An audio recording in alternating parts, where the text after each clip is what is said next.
자, 쉬는 시간에 질문이 들어왔는데, 요거는 공통인 내용인 것 같아서 조금 보충 설명드리겠게요. 자, 제가 다가구 주택을 갖고 있어요.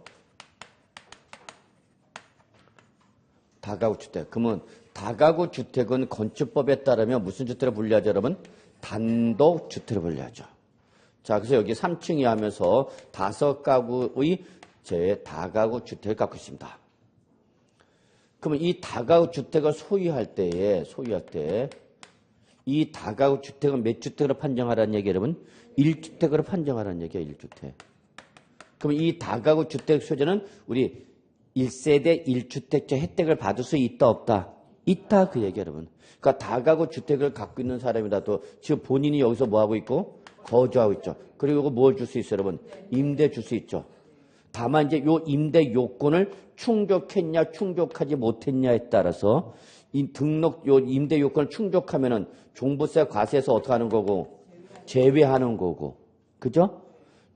임대 주택 요건 충족을 못하면 이건 무조건 뭐 하는 거야? 과세하는 거야. 이해하셨어요? 여기까지?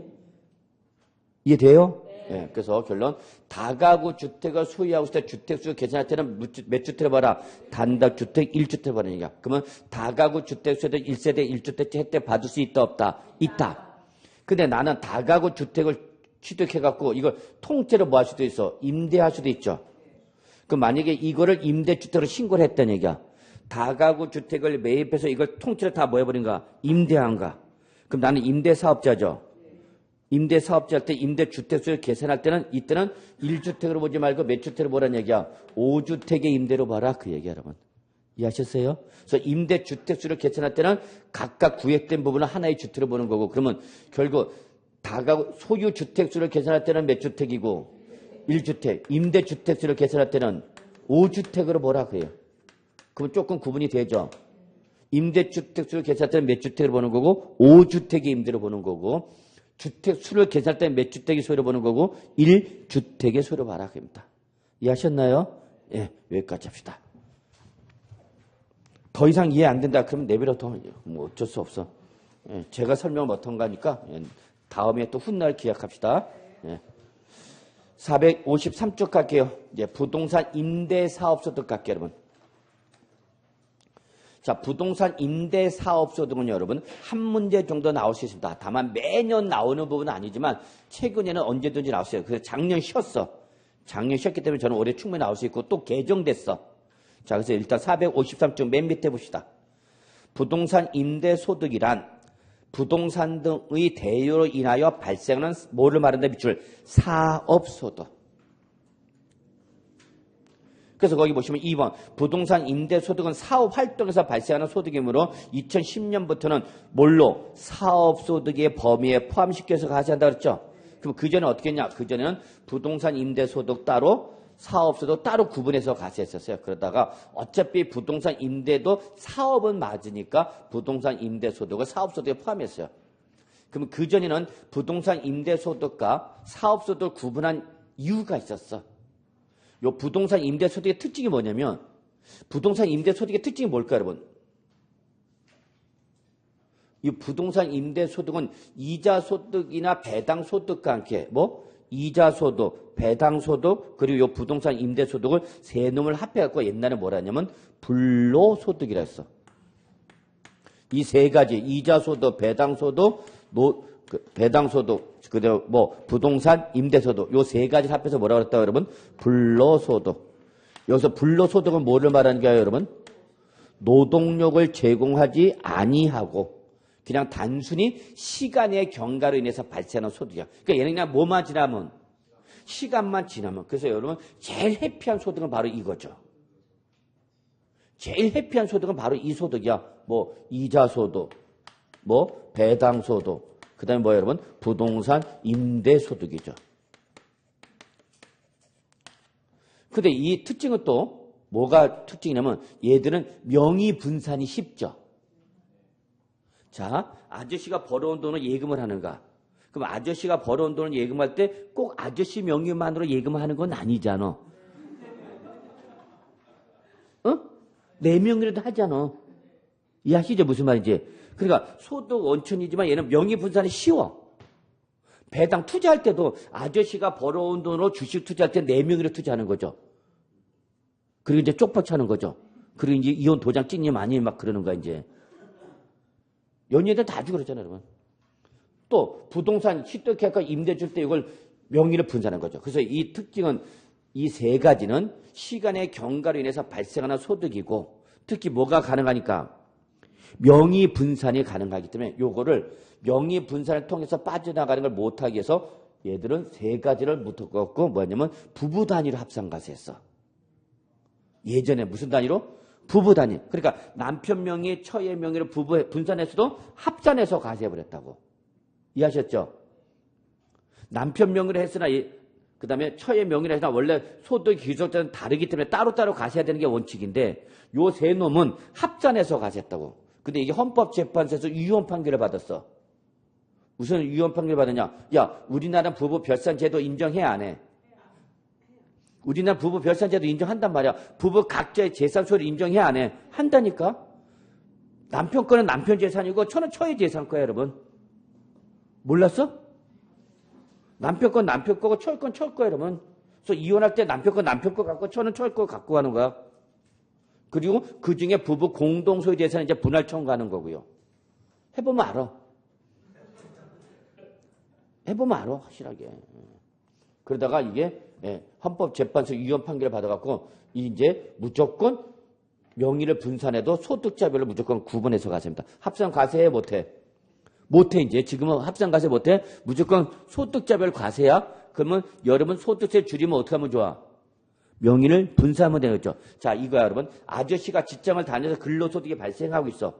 근데 내가 또 이제 조금 또 어떤 재테크 수단으로 다른 부동산 취득해서 이제 무슨 소득을 발생시키는가? 임대소득. 그럼 요때 요 임대소득은 아저씨 명의로 하는 것보다 누구 명의로? 상대방 배우자 명의로 하는 게 낫다는 얘기예요. 그래야 소득이 어떻게 되니까? 분산되죠.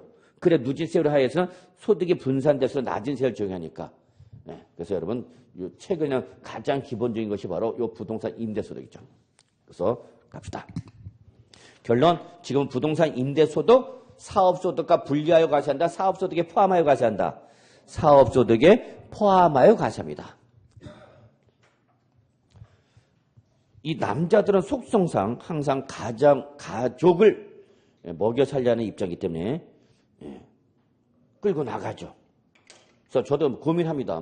제 고민 충분히 이해하실 거라 믿는데 저도 이 강의를 영원히 할 수 있는 건 아니고 어느 정도까지만 하고 이제 은퇴해야 되겠죠. 할아버지 냄새가 막 나는데 강의할 수는 없잖아, 씨.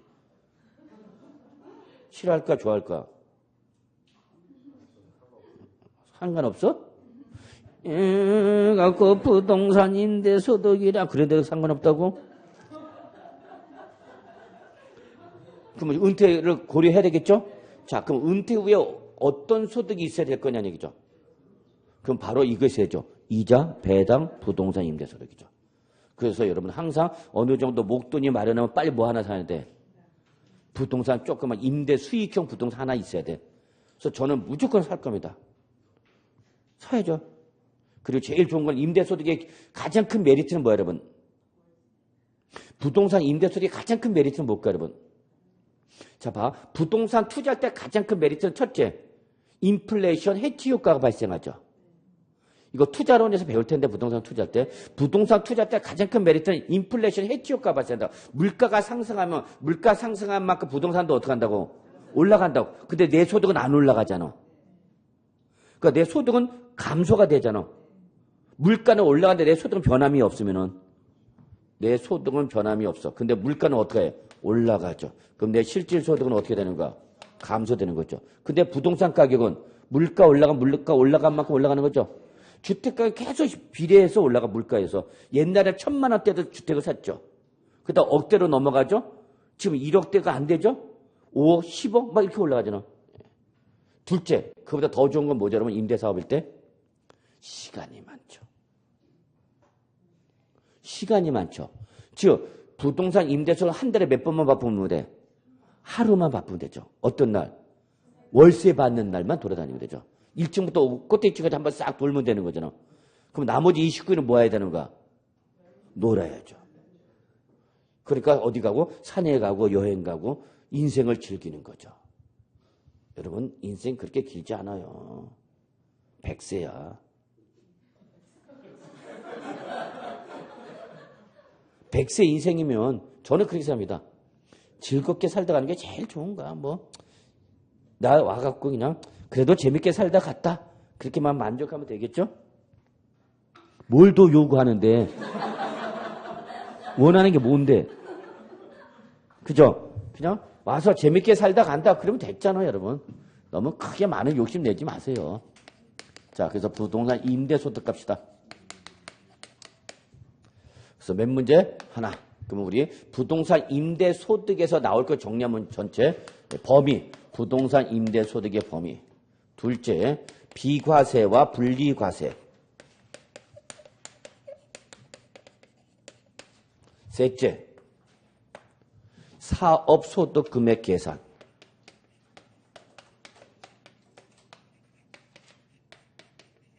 세 가지입니다.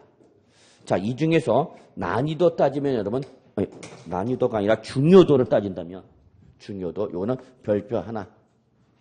비과세, 분리과세가 별표 3개. 그리고 사업소득 금액 계산에 별표 2개. 자, 그럼 시험 문제가 변해요. 그러면 과거에 초창기 때는 요쪽에서 많이 나옵니다. 그다음 요쪽으로 싹 내려옵니다. 이렇게 시간이 흘러가면서. 그러면서 최근에 여기 오죠. 그러니까 시험 문제는 항상 변해요, 여러분. 그러니까 기출문제를 꼭 보셔야 되는데 기출문제가 어떻게 변하는지를 여러분이 항상 보셔야 되는데 여러분 그 기출문제의 변화나 태도는 안 보시고 그냥 답하고 해설만 열심히 외워. 근데 거기 나오는 답과 해설은 절대 시험에 안 나올 거야. 여러분 생각해봐. 이미 노출된 문제가 또 그대로 나오겠냐고. 근데 거기 답과 해설 열심히 해요. 그 나왔던 부분은 또 나올 수 있지만 그 문제가 그대로 나오는 건 아니야. 그래서 문제가 변하는 패턴을 보여야 된단 말이야. 근데 여러분이 전 과목을 여러분이 다 일일이 여러분 스스로 이렇게 문제가, 기출문제가 변화하는 거를 여러분이 다 하기가 힘드니까 그냥 세법은 제가 해드릴게요. 예? 저를 전적으로 믿으셔야 됩니다. 그러면 분명히 세법에서 12개 이상이 나올 겁니다. 그냥 믿고 따라오십시오. 따라오실 수 있겠습니까? 예. 자, 그러면 여기 갑시다. 범위. 자, 책을 보세요. 임대소득의 범위. 그러면 부동산 임대사업소득이 할 때 부동산 임대사업소득은 뭐냐? 세 가지 여러분, 기본적으로. 뭐죠? 첫째, 부동산. 또는 뭐죠, 여러분? 부동산상의 권리죠. 요거 하나. 그 다음에 책 밑줄만 치면 돼. 쓸 필요도 없어, 이거는. 공장재단이나 광업재단. 여러분, 요거 혹시 민법 할 때 좀 들어보셨나요? 담보물건 뭐 이런 거 할 때 나오지 않을까 합니다만. 자, 민법상 법정 담보물건은 몇 가지죠?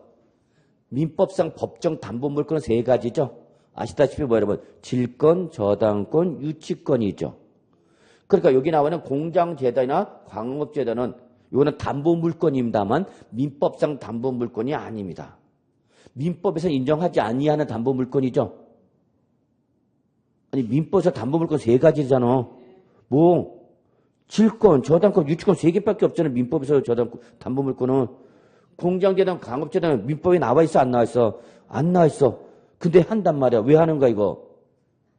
이거는 관습법상 담보물건이에요. 관습법상. 즉 실무상 인정되는 물건이야. 특히 이거는 은행 등 채권자의 담보물건을 확보하기 위한 편의로 인정하는 제도지 민법에서 인정하는 오리지널 담보물건은 아니야.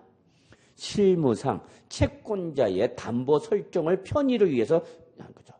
공장재단 그런 거죠, 여러분. 잠깐 설명드리면 공장이 있죠. 공장이 있고 그 밑에 뭐가 있죠, 여러분? 토지가 있죠. 그럼 아시다시피 공장 건물과 토지는 뭐죠? 부동산이죠. 그죠? 그러면 이때 담보물건은 뭘 설정하면 되는 거야, 여기는? 저당권 설정하면 되는 거죠. 부동산 저당권 설정하면 되잖아. 동사는 뭐 하면 돼? 압류 방법. 동사는 뭐 하면 돼? 점유하면 되는 거죠. 민법에 그런 거 할 텐데. 예. 근데 문제는 이 공장 건물이나 토지나 등기를 하면 돼. 그래서 등기부상에 뭐 설정하면 돼? 저당권 설정하면 된단 말이야. 그럼 은행의 저당권자로서 권리를 확보하는 거죠. 근데 문제는 그게 문제가 아니죠. 얘가 뭐냐? 특징은 공장이죠. 그러면 그 공장 안에 뭐가 있어? 공장 기구, 제작 기구가 있겠죠? 기계가 있을 거 아니야? 그러면 기계는 부동사냐, 동사냐? 동사냐, 동사. 공장은 이게 의미가 있는 거죠. 공장에서 얘가 의미가 있는 거잖아. 이걸 가지고 물건 만드는 거 아니야. 근데 얘는 동사냐? 그럼 동사를 담보하려면 어떻게 해야 돼? 채권자가 점유를 해야 되죠. 그럼 은행이 이걸 갖고 가야 되네? 그럼 이걸 갖고 가면 공장이 돌아가 안 돌아가? 안 들어가죠. 그럼 이걸 계속 채무자가 사용하게 해야 되겠죠. 그런 점유를 뭐라 그러는가? 간접 점유 들어보셨을 텐데. 이해하시죠? 저는 솔직히 말해서 은행에서 다 이걸 해봤기 때문에 실무 경험이 있기 때문에 그렇게 얘기하는 거야.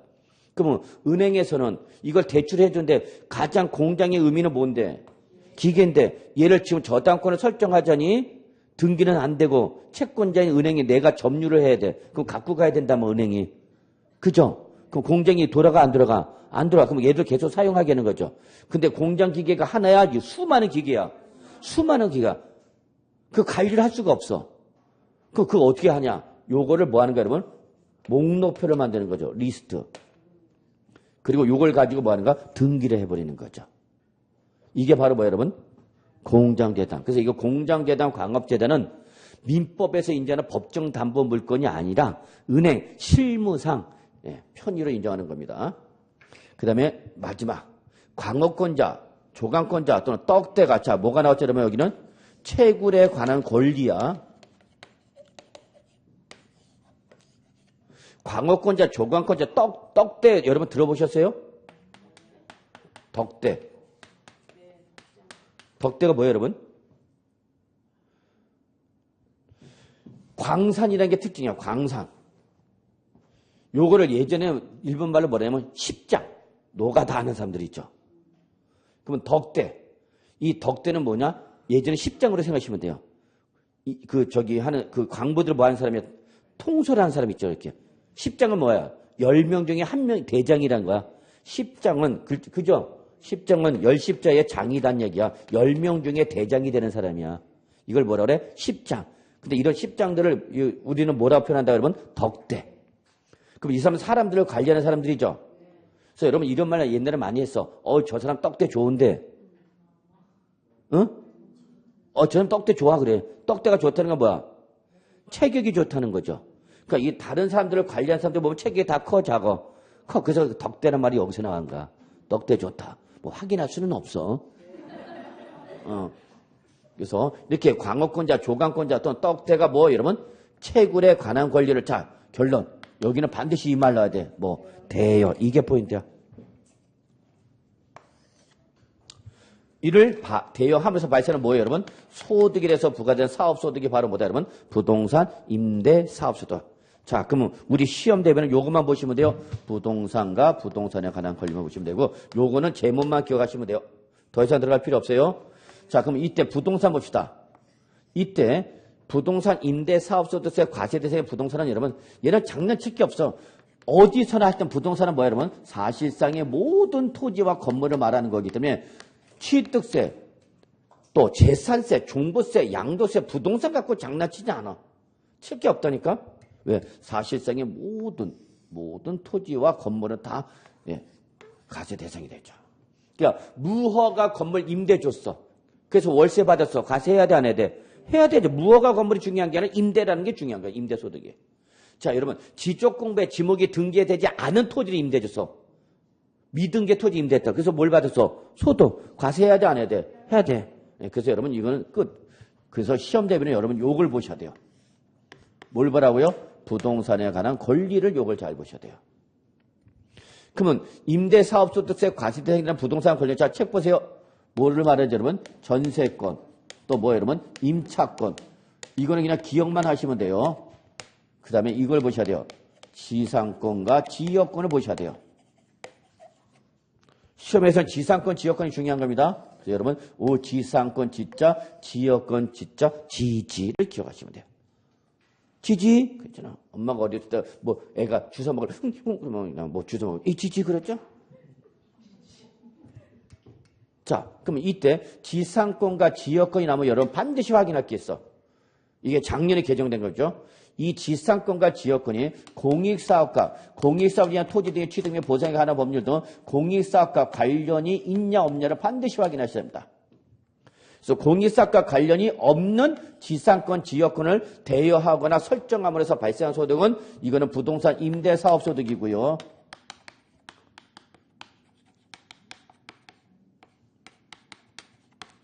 이게 공익사업과 관련된 지상권과 지역권일 때는 이때는 부동산 임대사업소득이 아니라 어디로 간다 여러분? 기타소득을 합니다. 기타소득. 응? 이거 봐. 부동산과 관련된 거, 여기 관련되지 않은 거, 그다음 부동산과 관련된 거, 요렇게. 자, 그래서 요 지상권과 지역권은 공익사업과 관련 여부를 확인하셔야 됩니다. 그래서 공익사업과 관련이 없으면 올라가고 여러분 부동산 임대 사업소득으로 분류가 되는 거고요. 그것이 공익사업과 관련된 경우일 때는 어디로 간다고요? 기타 소득 갑니다. 요거 체크해 주셔야 합니다. 요게 제일 중요하네요. 부동산 임대 사업소 요게 제일 중요합니다. 책에 나와 있죠, 여러분? 예. 자, 그다음에 여러분 어디에 보시냐면은 455쪽에 박스 사례별 부동산 임대 소득의 범위 나왔습니다. 찾으셨어요? 예, 별표 하나 여기까지 시험에 나옵니다. 거기서 1번, 2번, 3번 묵습니다. 시험에 나오는 건 1번, 2번, 3번. 자, 1번 같이 보면서 묶읍시다. 밑줄 쳐요. 자기 소유의 부동산을 타인의 담보물로 사용하게 하고 그 사용 대가를 받는 것 밑줄 여기까지. 그럼 얘도 뭐다? 부동산 임대 사업소득이다 그 얘기입니다. 그러나 요 임대료 받으려고 타인의 담보물로 제공했다가 영원히 가는 수가 있죠. 2번 부동산 매매업자 또는 건설업자가 판매를 목적으로 취득한 토지 등의 부동산을 일시적으로 대여하고 얻은 소득 밑줄. 이것도 뭐로 본다 여러분? 부동산 임대소득입니다. 자, 3번 광고용으로 토지나 가옥의 옥상 또는 측면 등을 사용하게 하고 받는 대가 밑줄. 이것도 바로 뭐죠 여러분? 부동산 임대소득. 여러분 이거 많이 보시죠? 좀 뭐 높은 빌딩 위에 보면 뭐 있어요? 큰 간판이 있잖아요 여러분. 그러면 그에서 제일 많이 보는 게 여러분 우리 제가 어떤 간접 상고양은 거지만 KB은행 제일 많이 붙여. 옛날에 누가 나왔어요 여러분? 이승기하고 김연아가 광고 모델 나왔죠? 그래서 은행은 KB은행 이래갖고 또 이상하네. 하여튼 여기 와서 뭔 얘기를 하면. 그래서 이렇게 건물 위에 입간판 세워놓으면 당연히 그 건물주에게 설치한 거에 대한 임대를 줘야 돼, 안 줘야 돼? 줘야죠, 여러분, 당연히. 또 측면에 요즘 고층 빌딩 보면 여러분 고층 빌딩 벽면에 뭐 있어 그래서 비전 같은 거 설치해야 돼 있죠? 그래서 막 뉴스 나오고 광고도 때리고 막 그러잖아요, 여러분. 그럼 이거 당연히 설치하면 따라 이 건물주한테 월세 줘야 돼, 안 줘야 돼? 줘야죠, 여러분. 이게 왜 좋냐면 한번 설치하면 단기야, 장기야? 이게 장기잖아. 이게 한 달만 설치했다 뗐다 그런 게 아니잖아. 한번 설치하면 10년 이상 막 가는 거 아니야, 쭉. 그럼 임대업자 입장에서 그만큼 고정적인 수입이 확보가 되는 거죠. 우리 건물 사야 돼, 안 사야 돼? 사야 돼, 살 수밖에 없어. 살 수밖에 없지. 그리고 이거 매달 다 이거 뭘 줘갖고 임대 줘서 또 뭐 들어오고 임대소도 들어오고. 그리고 하루만 바쁘면 되고. 자, 갑시다. 그래서 거기 1, 2, 3 과세 대상으로 시험에 나오는 것들입니다. 예. 자, 이제 비과세와 분리과세 합시다. 자, 현행 소득세법상 비과세는 여러분 두 가지가 있어요. 자, 첫 번째 뭐죠? 전답을 작물 생산을 이용함으로써 발생한 소득 뭐로 나왔죠, 여러분? 비과세로 나와 있죠? 예, 요거는 여러분 신경 쓸 필요 없어요. 요거는 지방세법상 지방소득세를 과세를 하기 위해서 이중과세가 되는 걸 방지해서 소득세는 과세하지 않겠답니다. 그래서 여러분 그냥 전답을 임대함으로써 발생소득은 그냥 무슨 소득이다 여러분? 비과세다 이렇게 보시면 되겠고요. 여러분이 꼭 기억하겠죠. 뭐죠 여러분? 1주택을 뭐 할 때 소유하는 경우에 주택 임대소득이 바로 무슨 소득이 여러분? 비과세죠. 이게 별표에서 얘기했잖아요. 주택을 몇 개 갖고 있는데 여러분 하나 갖고 있는 겁니다. 주택 하나 갖고 있는데 그 하나를 자기가 거주를 못하고 뭘 준가? 임대 준 거죠. 그리고 자기는 딴 데 가서 뭐 하는가? 임차 살아야 되겠죠. 소위 말하는 이게 뭐야? 갭투자죠. 갭투자. 부동산 취득 가격이 5억 원인데 나는 가진 돈은 3억밖에 없어. 그럼 1억 원은 뭘 받고? 대출 받고 나머지 2, 3억 원은 뭘로 주는가? 전세 줘버리는 거죠. 그래서 나는 실제 5억까지 필요가 없는 거죠. 그래서 투자하는 거죠. 근데 그거는 그러한 투자가 성공하려면 전제 조건은 뭐야 여러분?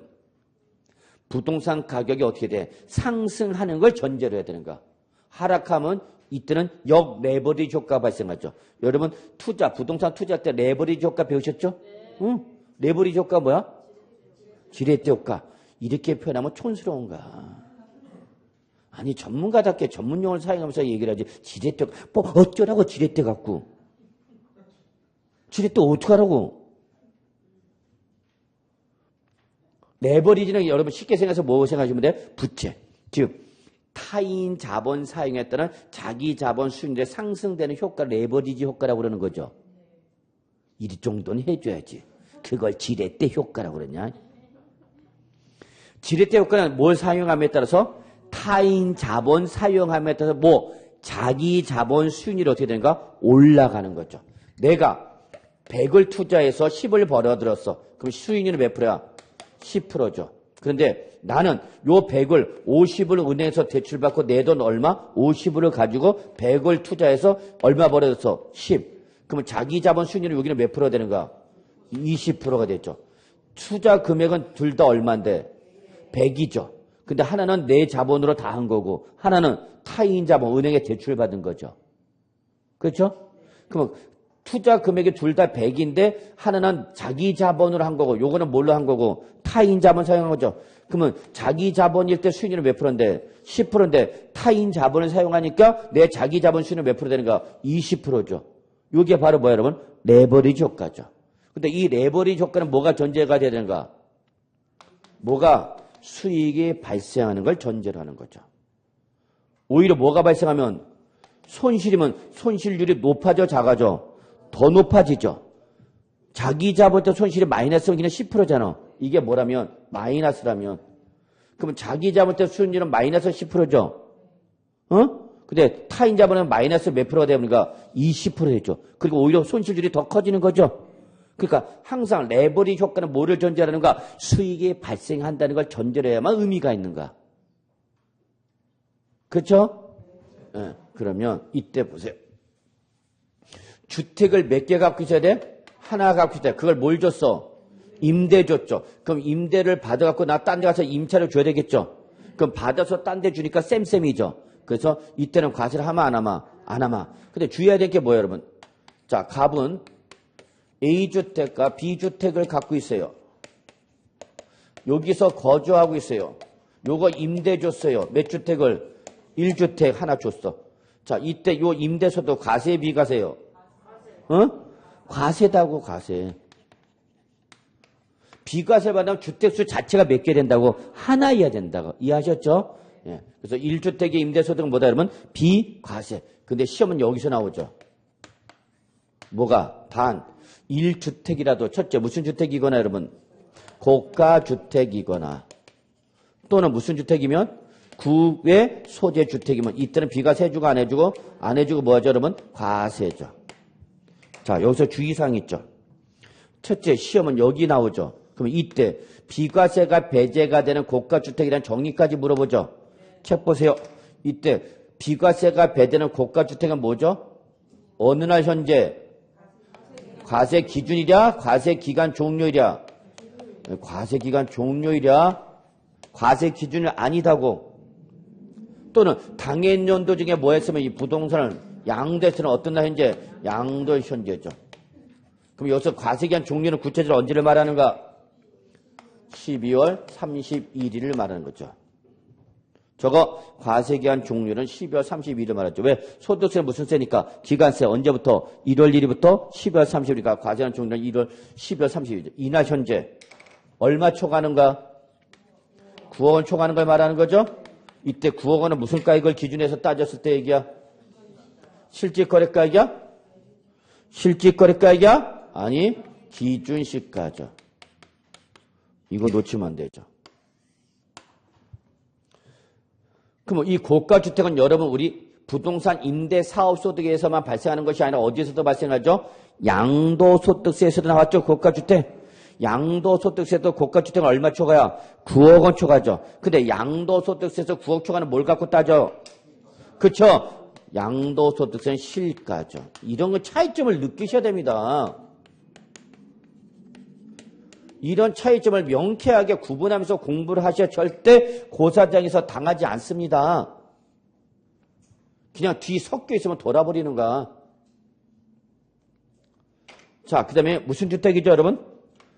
무슨 주택? 이제 국외주택이죠. 그럼 국외의 소전주택은 가액과 관계 있어, 없어? 응? 국외의 소전주택은 가액과 관계 없어. 그냥 무조건 국외에 있으면 걔는 무조건 뭐란 얘기라면 과세란 얘기입니다. 과세.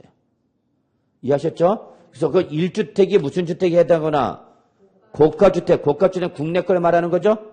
또는 1주택이 어디 있는 거야? 국외주택. 비과세 해준다, 안 해준다? 안 해주고 무조건 뭐란 얘기야? 과세란 얘기죠. 절대 놓치면 안 되죠. 자, 그 다음에 이제 우리 분리과세 갑시다. 분리과세. 요거 분리과세는 작년까지는 비과세했던 것이 올해 2019년부터는 분리과세를 뛰어내면서 몇 프로 분리과세냐 여러분? 같이 기억해 주셔야 돼요. 14% 분리과세입니다. 14%. 소득세법상 분리과세 때 원천징수세율은 기본이 14%입니다. 무슨 과세 이제? 분리과세. 자, 그러면 분리과세라는 개념을 이해하셔야 되는데, 자, 우리 소득세는 크게 무슨 소득? 종합소득, 또 퇴직소득, 또 뭐 양도소득 몇 가지를 구분해? 세 가지 구분했죠. 우리 이거 했어 안 했어? 했어 이거는. 그래서 우리 소득세법상 소득은 이렇게 크게 몇 가지 구분한다고? 세 가지. 그래서 우리가 어떻게 배제했어? 종퇴양. 종이 뭐야? 종합소득, 퇴는 퇴직소득, 양은 양도소득. 그래서 소득세법상 소득은 크게 몇 가지로 구분한다고요? 세 가지로 구분하죠. 근데 우리는 지난달까지 뭐 했던 거고? 지난달까지 뭐 했던 거고? 양도소득세 공부한 거야, 양도세. 근데 지금은 뭐 하자는 얘기 여러분? 종합소득세 하자는 얘기죠. 그러면 이때 종합소득은 크게 이 소득의 원천 유형에 따라서 무슨 소득? 이자소득, 또 배당소득, 또 사업소득, 또 근로소득, 또 연금소득, 마지막 기타소득. 오늘 다시 토요일날 승부수 띄워야 되겠죠? 응? 토요일날 매주 토요일마다 한 번씩 승부수 뛴다며. 아유, 얘기가 안 되니. 자, 요때 요 이자와 배당을 합해서 요걸 뭐라냐 여러분? 요걸 여러분 기억해 두셔야 돼요. 금융소득이랍니다. 알아두세요. 이자 소득과 배당 소득을 합해서 금융소득입니다. 근데 우리 지금 부동산 임대소득은 뭐에 관련된 거야 지금? 부동산 임대소득은 뭐야? 사업소득이죠. 그럼 부동산 임대소득은 다른 소득과 다 뭐해서? 합산해서 과세되는 거죠? 다 합산해서 과세한다고. 합산해서. 물론 금융소득은 여러분 2천만을 초과할 때만 합산 과세합니다. 2천만을 초과할 때만. 물론 이때 무조건 분리과세, 무조건 종합과세, 조건부 종합과세 뭐 그런 걸 따져야 되지만 여러분 그렇게까지 가지 마시고 그냥 2천만 초과는 금융소득에 한해서만 다른 소득과 무슨 과세한다? 합산과세. 그래서 부동산 임대소득은 바로 여기에 있는 거죠. 그럼 부동산 임대소득도 다른 소득과 무슨 과세해야 된다고? 합산과세, 종합과세 된다고. 그런데 요 종합과세에서 제외하는 게 이게 바로 뭐 여러분? 분리과세입니다. 부동산 임대소득이지만 다른 소득과 합산하지 아니하고 당해 소득만 따로 구분해서 과세하는 게 바로 뭐다고 여러분? 분리과세다고. 분리과세. 이해하셨어요? 예. 요때 요 퇴직소득과 양도소득은 분류과세인데 요 용어를 헷갈리면 안 됩니다. 퇴직소득과 양도소득은 무슨 과세? 분류과세고 저 소규모 주택 임대소득은 무슨 과세고 여러분? 분리과세고 이걸 좀 구분해 주셔야 됩니다. 그래서 맨 처음에 조금 어려워 보이는데 아무것도 아니에요. 그래서 양도소득은 다른 종합소득이나 퇴직소득과 합산하는가? 양도소득은 종합소득이나 퇴직소득과 합산해서 과세하는가? 따로 과세하는가? 따로 과세한다. 이걸 뭐라 표현한가 여러분? 분류과세하는가? 퇴직소득은 종합소득이나 양도소득과 합산하는가? 아니, 그냥 퇴직소득만 따로 과세하는 거야. 따로 구분해서 과세하는 걸 뭐라 한다 여러분? 분류 과세한다. 그래서 양도소득은 뭘로 과세하고? 양도소득세로 과세하는 거고, 퇴직소득은 뭘로 과세하고? 퇴직소득세로 과세하는 거고, 종합소득은 종합소득세로 구분해. 그래서 소득세는 몇 가지로 구분해? 세 가지. 뭐 종합소득세, 퇴직소득세, 양도소득세. 몇 가지로 구분해? 세 가지로 구분하는 거야. 그래서 여기 우리 세무서, 강동구 세무서 가서 여러분 5월달에 소득세 신고하러 왔습니다. 그러면 여러분 두 개로 나눠질까? 뭐 종합소득세 신고하는 것 하나 이쪽, 그 다음에 이쪽 구석 양도소득세 신고하는 두 개로 나눠질까 아마. 그래서 소득세는 다시 몇 가지로 한다고 여러분? 세 가지. 무슨 소득? 종합소득세, 퇴직소득세, 양도소득세. 그래서 요 몇 가지로 구분한다고요? 세 가지로 구분해서 과세하는 걸 뭐라고 그러고? 분류 과세하는 거고. 이때 종합소득은 다시 무슨 소득? 이자소득, 배당소득, 사업소득, 근로소득, 연금소득, 기타소득을 뭐한 거? 종합과세하는 거죠. 종합과세는 뭐야? 합산해서 과세하겠다고. 그런데 요때 요 부동산 임대소득이면 사업소득에 합산해서 과세하지 않고 개별적으로 따로 소득 발생할 때 따로 구분해서 과세하는 걸 뭐라 한다 여러분? 여기를 분리과세. 헷갈리면 안 돼. 자, 그 다음에 이때에 우리 분리과세하는 게 바로 뭐예요, 여러분? 소규모 주택 임대소득이죠. 뭐? 소규모 주택 임대소득. 여기서 소규모는 얼마를 말하는 거예요, 여러분? 책에 나와 있잖아. 책을 봐. 소규모 주택 임대소득 소규모는 얼마를 말한다고? 총수익금의 합계가 얼마? 책에 나와 있죠? 책을 보시라고. 그래서 총수익금액이 얼마 여러분? 2천만 원 이하인 이러한 주택 임대소득을 뭐라 그런다 여러분? 소규모 주택입니다. 그래서 금액이 큰가 작은가? 작은 거야. 1년 동안에 받은 금액이 얼마란 얘기야? 2천만 원 이하란 얘기야. 그러면 이러한 소규모 주택 임대소득은 작년까지는 뭐였지만 비과세했지만 올해부터는 뭐 하겠다고? 14% 분리과세하겠다고. 14% 분리과세. 비과세야 과세야? 과세하는가? 근데 얘는 따로 다른 종합소득과 합산하고 안 하고 그냥 몇 프로? 14% 그냥 과세해서 끝내버리겠다는 얘기야 따로. 단 얘는 역시 무슨 과세가 가능하다 여러분? 종합과세 가능합니다. 즉 다른 말로 말하면 소규모 주택 임대소득은 그 귀속자에 따라서 뭐로 과세할 수도 있고 자기가 원하면 뭐로 14% 분리과세로 갈 수도 있고 무슨 과세도 가능하다고? 종합과세도 가능하죠. 그래서 여러분 거기 잠깐 어디 보시냐면 자 456조 양가리 보면 분리과세 있죠? 같이 봐요. 해당 과세 기간에 여기서 해당 과세의 밑줄 언제부터 언제야? 1월 1일부터 12월 30일 말인가 1년 동안에 대통령이 정하는 총수익금의 합계액 즉 밑줄 총수익금의 합계액이 얼마? 2천만 원 이하. 이걸 저는 뭐라 표현한 거예요? 여러분? 소규모 주택 임대소득 보는 거죠. 이러한 자의 주택 임대소득은 밑줄 무슨 과세와 종합과세 밑줄 하나 그 다음에 14% 분리과세 밑줄 하나 이 둘 중에 하나를 어떻게 해요? 선택하여야 합니다. 그럼 일반적으로 뭐가 유리한가? 일반적으로는 분리과세가 유리합니다. 일반적으로. 그러면 14% 분리과세지 굳이 종합과세를 왜 만들었을까 여러분? 종합과세는 언제 때냐? 6% 세율 적용받을 때. 나는 소득이 1,200만 원이 안 되다 보니까 소득세 세율이 몇 프로 적용 대상이 되냐? 6% 세율 적용 대상이야. 그럼 이럴 때는 14% 분리과세 선택하는 것이 아니라 무슨 과세를 간다고? 종합과세를 간다고. 그럼 나는 몇 프로 세율 적용받기 때문에? 6% 세율 적용받기 때문에. 그래서 저 때는 바로 종합과세라는 게 유리하죠. 그러면 이게 무슨 소리냐? 소득세 세율을 좀 봐야 되는데 자 소득세 세율 구조를 보셔야 돼요. 자 소득세 세율 구조는 과세 표준의 구간에 따라서 세율이 초가 높아지는 무슨 구조죠 여러분? 누진세 구조죠. 그래서 이렇게 과표가 커지면 커질수록 그에 대해서 구간별로 적용하는 세율이 어떻게 되는가 여러분? 높아지는 이러한 계단형 형태의 셀을 뭐라 해서 그러면 누진셀이라고 그랬죠. 응? 이거는 조세 총론에서 설명됐다고. 그래서 과표가 얼마였대? 0. 그래서 얼마까지? 1200만 원까지. 과세표준이 제로부터 출발해서 얼마까지는?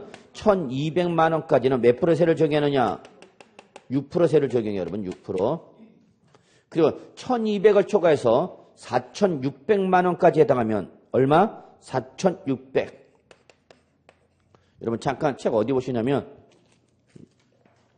앞에 양도소득세 누진세율 표를 잠깐 보세요. 여러분 교재 386쪽 봐보세요. 386쪽. 386쪽 맨 위에 보면 누진세율 구간표가 나와 있죠. 그래서 1단계 1200까지 몇 프로 세율 적용하래서 6% 세율 적용하라고 나와 있죠. 자, 그리고 1200을 뭐 하면? 초과하면 1200을 초과해서 얼마까지는? 4600만 원까지 몇 프로 세율 적용하래서 여러분? 15%. 자, 4600을 초과해서 얼마까지는? 8800까지는 몇 프로 세율 적용하랬어요? 24% 세율 적용하라는 얘기죠. 자, 이런 식으로 몇 단계로 가는가? 몇 단계로 간다고? 7단계로 간다고. 그래서 최저 6%도 요이 땅 해갖고 몇 프로까지 간다고? 제일 높은 게 42%까지 가는 거죠. 이해하셨나요? 그런데 지금 분리과세할 때 적용하는 세율이 몇 프로를 해서 여러분? 분리과세 때 적용하는 세율이 몇 프로 해서? 14%죠. 14%. 그러면 자 1200을 제로가 우리 가표가 얼마부터 제로부터 얼마까지는 1200 몇 프로 세율을 적용해요, 여러분? 6% 세율을 적용받죠? 여기서 1200은 얼마 나온가, 여러분? 월 100이야, 월 100. 월 100 곱하기 10이 하니까 얼마가 되니까 1200이 나온가? 이해하셨어요? 1200이 왜 나왔다요? 월당 100으로 본가? 그러면 월당 100만 원 이하로 벌어들이면 몇 프로 세율 정했다는 얘기야? 6%. 이해하셨어요? 근데 우리 2천만 원까지 몇 프로 해서 여러분? 2천만 원까지는 몇 프로 세율 적용한다고 해서 그러면 14%. 그러면 요 구간 1200만 원은 우리 오히려 6% 세율 적용받을 수 있죠? 그럼 이때는 14% 분리과세를 적용하지 않고 그냥 무슨 과세 하는가? 종합과세. 그럼 종합과세는 1200까지 몇 프로 세율 적용? 6% 세율을 받는 거죠. 근데 얼마 초과면 2천만 초과하면 이제 우리 몇 프로까지 적용하는가? 15%가 적용했죠. 근데 몇 프로? 24, 35, 38, 40, 42%까지 가는 거죠. 그럼 이때는 뭘 선택하는 게 유리한가? 분리과세가 유리한 거죠. 이해하시나요? 분리과세는 그냥 무조건 몇 프로 때린다고? 14%. 그럼 14% 적용할 때는 어떤 세율 적용할 때 14%가 유리한가? 15% 이상으로 적용했을 때 종합과세 할 때 14% 하면 세율이 낮아지는 거죠. 이해하시죠? 14%, 24%, 35%, 38%, 40%, 42% 종합과세가 될 때는 그냥 14% 선택하라고. 분리과세가 그냥 무조건 몇 프로 때린다고? 14%. 근데 나는 월 100밖에 못 벌어. 그래서 소득금액이 얼마밖에 안 나? 1200. 그럼 이때는 몇 프로 세율 적용해? 6%. 그럼 이때는 분리과세를 신청하면 몇 프로가 적용하는데? 14%인데 종합과세는 몇 프로 세율 적용한다고? 6%. 그래서 이럴 때는 무슨 과세가 하는가? 종합과세. 그래서 결론. 소규모 주택임대소득 얼마? 2천만 원 이하. 그럼 원칙은 14% 뭐로 간다?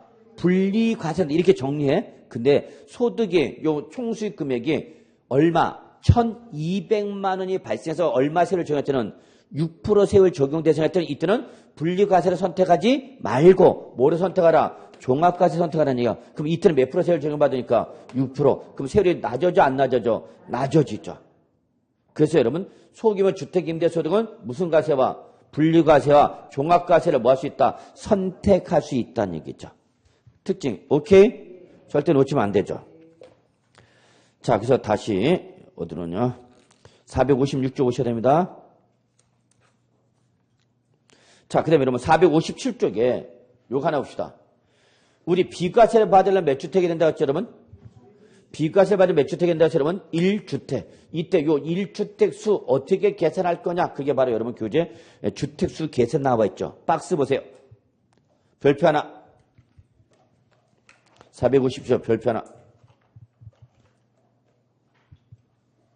임대소득 이거 처음 하는 거 아닌가?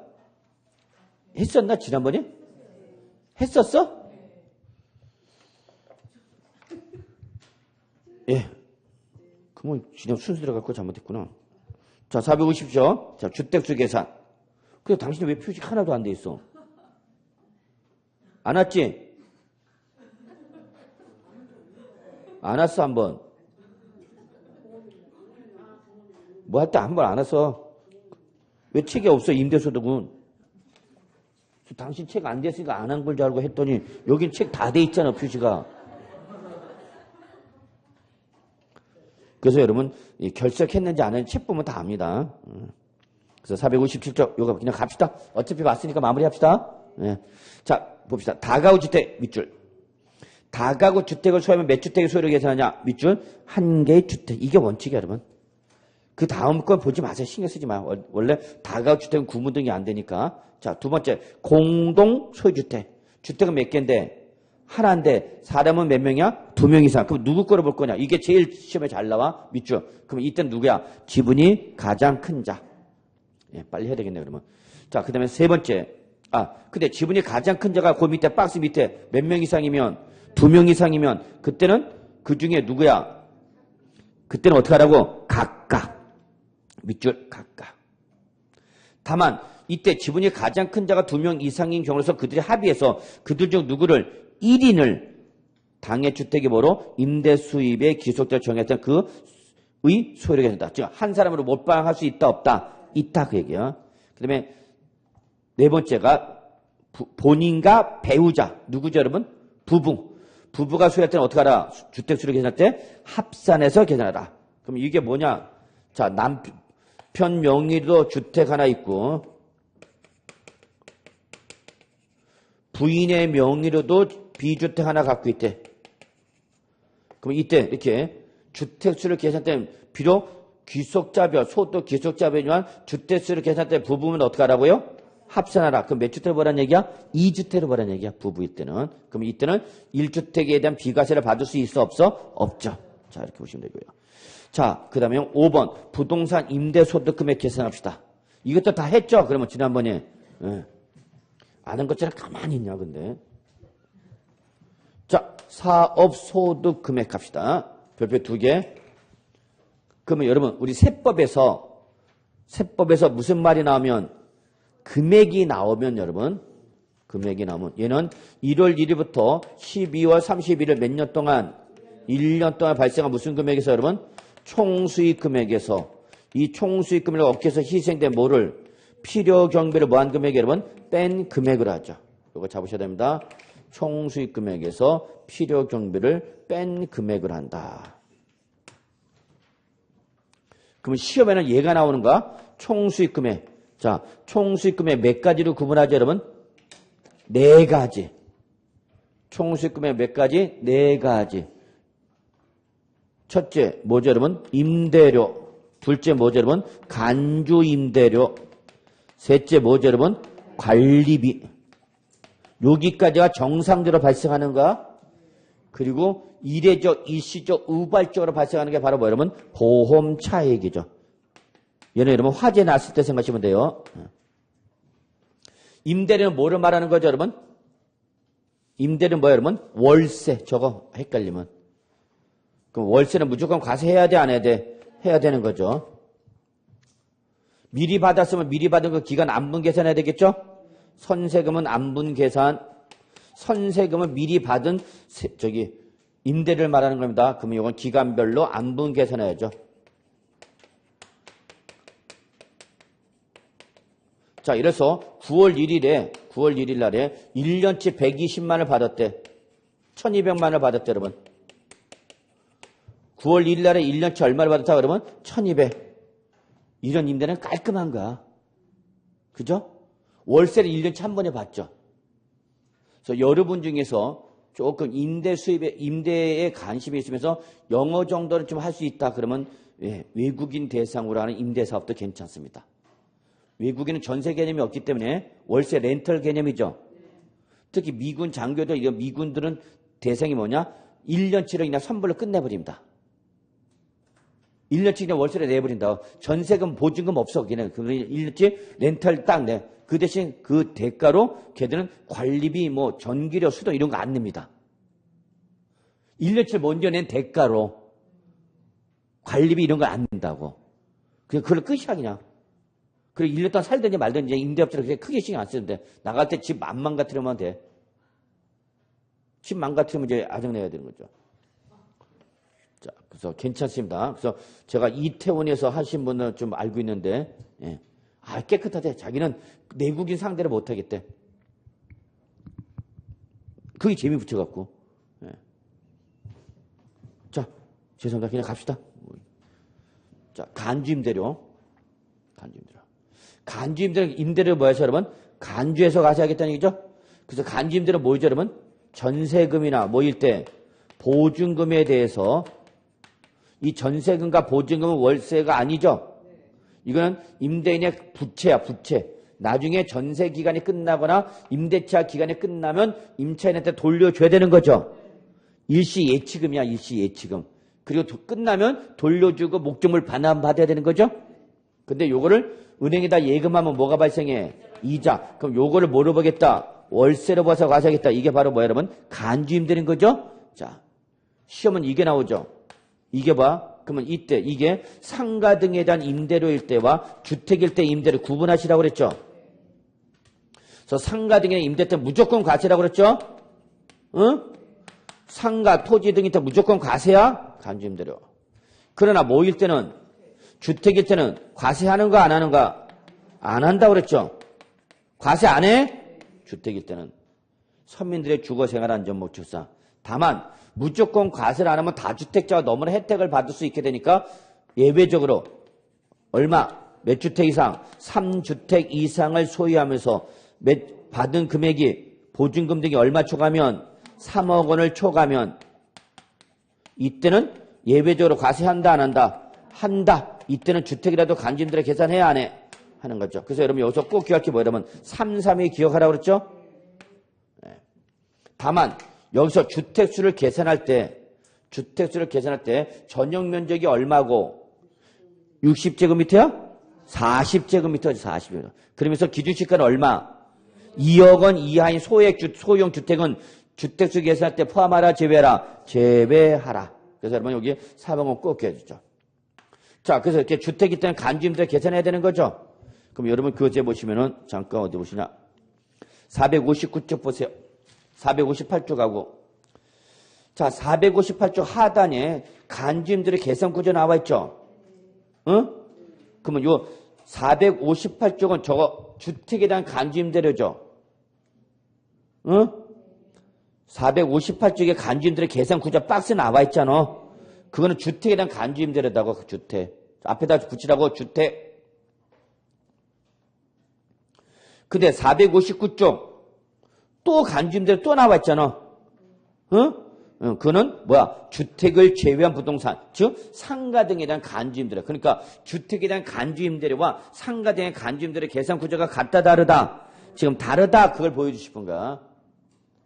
그러면 458쪽에 보시면 주택에 대한 간주임대료 계산 구조 보시면 여러분 거기 정기 예금 이자율 나오겠죠? 찾았어? 정기예금 이자율 나오고 있잖아?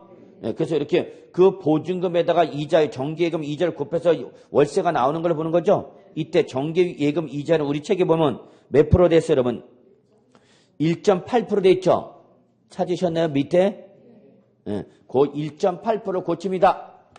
2.1%로 고쳐주세요. 개정됐습니다. 2번. 그래서 지금 소득세법 시행규칙까지 다 개정됐어요, 이제. 개정이 이제서야 완료됐어. 그래서 한번 여러분한테 정오표가 나갈 겁니다. 법률, 시행령, 시행규칙 개정했다는 기본서 수정표가 나가야 돼. 그래서 결론, 이제 1.8%가 아니라 몇 프로다, 여러분? 2.1%. 올라갔어, 하락했어? 왜? 금리가 다시 어떻게 하니까? 올라가니까. 됐어요? 그 다음에 관리비 하나만 더 합시다. 관리비는 매달 받는 거죠, 임대업자가. 임대료 외에 매달 받는 거. 그래서 이거 과세대상 소득으로 잡아야 돼, 안 잡아야 돼? 잡아야 되겠죠? 다만 실제 납부한 뭐는 보험료, 전기료 등의 공과금은 포함해야 돼, 제외해야 돼? 제외되죠. 외울 필요도 없죠. 그래서 실제 납부한 공과금 포함한다, 제외한다? 제외한다. 예. 그래서 됐고. 필요 경비, 양가리 2번. 밑줄. 필요 경비는 따로 정리할 건 없어요, 여러분. 실무 나가면 이게 중요한데. 밑줄. 총수익 금액에 대응하는 비용. 총수익 금액에 대응하는 비용. 이게 바로 뭐 여러분? 필요 경비로서 빼는 거죠. 자, 됐고. 그 다음에 460조. 정해진 날 나와 있죠? 정해진 날은 무슨 날이랬어요, 여러분? 약정일이라고 그랬죠? 예. 그리고 지급을 받은 날, 현금 받은 날이랬죠? 예, 됐고. 그다음에 결손금, 2월 결손금은 다음에 할 때 하기로 하고요. 그래서 이렇게 보시고, 사업소 등은 시험에 나온다, 안 나온다? 안 나온다 그랬죠? 461조부터. 예, 안 나와. X 표시에 들어가지 마. 자, 그래서 여기까지 해서 여러분, 우리 기타 국세 마무리 짓고요. 다음 주부터 이제 어디로 간다, 여러분? 양도 소득세 들어가겠습니다. 자, 오늘 수업 여기서 마무리하겠습니다. 수고하셨습니다.